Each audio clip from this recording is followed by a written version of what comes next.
Delay చేయొద్దు, అస్సలు delay చేయొద్దు. మీరు పొరపాటున ఎవరికైనా ఒక ఓటీపీ షేర్ చేస్తే, పొరపాటున మీ పర్సనల్ ఓటీపీ, మీకంటూ పర్సనల్గా వచ్చే ఓటీపీస్ మనం ఎవరికి షేర్ చేయకూడదు, తెలుసు కదా మీకు. పొరపాటున షేర్ చేస్తే, లేదా మీ పేరెంట్స్, పెద్దవాళ్ళు, చాలా ఏజ్డ్ పీపుల్ ఉంటారు కదా, వాళ్ళకి చాలా విషయాలు తెలియదు, టక్కుని షేర్ చేస్తారనుకోండి, ఏం చేయాలి?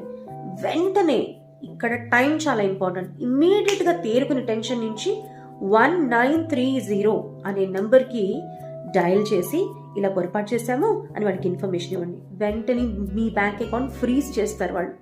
అంతే కదా, ఫ్రీజ్ అయిపోయిందని బాధపడడానికి లేదు. ఫ్రీజ్ అయితేనే కదా ఎవరు మీ డబ్బులు లాక్కోకుండా ఉండేది. ఫ్రీజ్ అయిపోతుంది. వెంటనే ఏం చేయాలో అది చేస్తారు. మీరు వెంటనే ఓటీపీలు అవి మార్చుకుని వాళ్ళు మీకు సజెస్ట్ చేస్తారు. వాళ్ళు చెప్పినట్టు చేస్తే మీరు అవన్నీ మార్చుకుని మళ్ళీ మీ అకౌంట్ ఆపరేషనల్ అవుతుంది. Don't worry.